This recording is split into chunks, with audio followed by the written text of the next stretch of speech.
नजर आएंगी और कुछ बड़े बड़े आंकड़ों के साथ। तो पहले है इन्फोसिस। अमरीश के पास चलेंगे इस पे और मानस आपके पास आऊंगा। चार्ट आप रेडी रखना।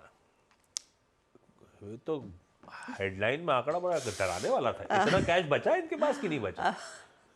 32,000 करोड़। हाँ। आशीष, वाकई में बड़ा अमाउंट है। और इनको डीजीजीआई की तरफ से, कर्नाटका स्टेट गवर्नमेंट की तरफ से दरअसल एक नोटिस मिला है। वहाँ की राज्य सरकार कहती है कि 32,000 करोड़ की जीएसटी इन्होंने पे नहीं की है। आप कह सकते हैं जीएसटी की चोरी हुई है। अब नोटिस जुलाई 17 से मार्च 22 के बीच के अवधि वाला है। हालांकि इस पर कंपनी ने भी जवाब दिया है और वो एक्सचेंजेस पर भी कल शेयर हुआ था। कंपनी बेसिकली कह रही है कि देखिए, ये जो डिमांड आई है वो लार्जली कंपनी की ओवरसीज आर्म पर आई है। और ओवरसीज आर्म अगर कोई सर्विसेज प्रोवाइड करती है इंडियन एंटिटी को, उस पर जीएसटी की कोई देनदारी नहीं बनती है। ये इनफैक्ट रेगुलेशंस कहते हैं। इनफैक्ट उस रिलीज में तो ये भी कहा गया है कि कुछ क्रेडिट इनको मिलना चाहिए गोइंग फॉरवर्ड। कंपनी ने कहा है कि जो भी बकाया था जीएसटी का वो उन्होंने एडवांस में पहले चुका दिया है। ये 32,000 का जो नोटिस आया उसको पूरी तरह से खारिज कर रहे हैं। ऑफकोर्स ये मामला अब आगे बढ़ेगा, लेकिन एक बड़ा झटका जरूर है और इसी को देखकर शायद वो एडीआर पर भी प्रेशर बनता दिखाई दिया था। हाँ, बात सही है। एक एलिज्ड टैक्स इवेशन जो ट्रांजैक्शंस इनकी ओवरसीज ब्रांचेस ने 2017 से 2022 के बीच में करे, और इनका कैलकुलेशन कहता है जीएसटी डिपार्टमेंट का 32,000 करोड़ का ये आंकड़ा। बट ऑब्वियसली इन्फोसिस कंटेस्ट करेगा और उसने अपनी सफाई भी सामने रखी है। एक बात रिकॉल करा दूं, ये जीएसटी की जो सिस्टम था ना, उसका कॉन्ट्रैक्ट इन्फोसिस को ही मिला था स्टैब्लिश करने का। आज उसी की गाज गिरी है 32,000 करोड़ रुपए की। अमरीश, क्या करेंगे भाई?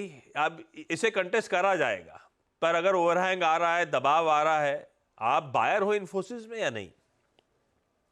देखिए, इसके कारण यदि नीचे आता है, एडीआर तो ऑलरेडी 2% नीचे है, तो यहाँ भी नीचे खुलेगा विद अ गैप।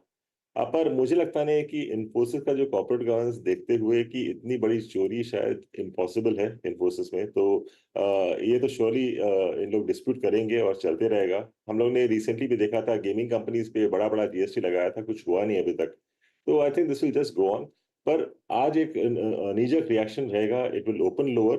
तो यदि काफी नीचे खुलता है, then I think it's a buying opportunity, क्योंकि आईटी स्पेस ओवरऑल काफी पॉजिटिव लग रहा है यहाँ से। और यदि इस टाइप का डिमांड इन्फोसिस पे आया, तो surely it will also come on the other IT companies, क्योंकि लाइक मोरलेस सेम अरेंजमेंट रहता है between overseas branches and the Indian office. तो I think this sort of I mean demands can come for the other IT companies also. अब ये tax चोरी कहें या फिर दरअसल परसेप्शन हो गया, टैक्स ट्रीटमेंट कैसे होगा, ओवरसीज ब्रांचेस को एक इंडिविजुअल के तौर पे ट्रीट करें तो टैक्सेशन बनता है, ऐसा जीएसटी डिपार्टमेंट का कहना है। पर ठीक है, हाँ, 2-2.25% कल के अच्छे यूएस के बाजार, जब एसएनपी और नैस्डैक वो टेक्नोलॉजी स्टॉक से चलते बहुत तेजी में थे, तब इन्फोसिस का एडीआर 2.25% गिरा हुआ था। पर उसे एडजस्ट करिए कि अपने आधे परसेंट की गिरावट ऑलरेडी थी, तो दरअसल 1.5% के आसपास, 0.25% के आसपास की ही कमजोरी रही। पर इन्फोसिस चार्ट्स पे मानस कैसा प्लेस्ड? भाई ये ओवरनाइट डेवलपमेंट्स हैं, उससे पहले की तस्वीर कैसी थी?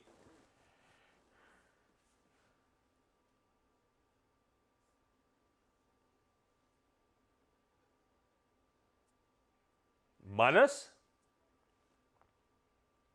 मेरे ख्याल से मानस तक ऑडियो नहीं पहुंच रहा है। सतपुते साहब, आप देख डालो इन्फोसिस, इस बीच आपने देखा जरूर होगा। या- ऋषि जी, देखिए, अगर इन्फोसिस का चार्ट देखें तो यहाँ पे न्यूज का एक इम्पैक्ट तो डेफिनेटली देखना दिखेगा हमें चार्ट पे। लेकिन सपोर्ट कहाँ है? देखिए, अगर आप सपोर्ट की बात करें तो 10 डे में आता है इसका करीबन 1810। अगर वो टूटता है तो फिर 1770 1780 तक की जगह है। चांसेस है कि एक बार के लिए टेस्ट करें, क्योंकि देखिए काउंटर चला भी है, थोड़ा कूल ऑफ होना भी जरूरी है, और सामने न्यूज भी है। तो आज अगर 1800 1780 अगर इस लेवल को ये सस्टेन करता है, रिस्पेक्ट करता है, तो फिर हम इसमें एक पुल बैक ट्रेड करेंगे। अदरवाइज फिलहाल के लिए इस न्यूज को डाइजेस्ट होने देंगे। हाँ, एडजस्ट होने दीजिए, कोई जल्दबाजी नहीं है, वॉच आउट करेंगे। और इन्फी के इस केस पे तो मेरे ख्याल से पूरे आईटी सेक्टर की नज़र रहेगी और शायद आज के दिन नैस्कॉम का स्टेटमेंट भी सामने आ रहा होगा, क्योंकि अगर इन्फी के लिए इस तरह का इंटरप्रिटेशन होगा तो ये सब पे गाज गिर जाएगी। तो इसीलिए इंपॉर्टेंट हो जाता है ये केस।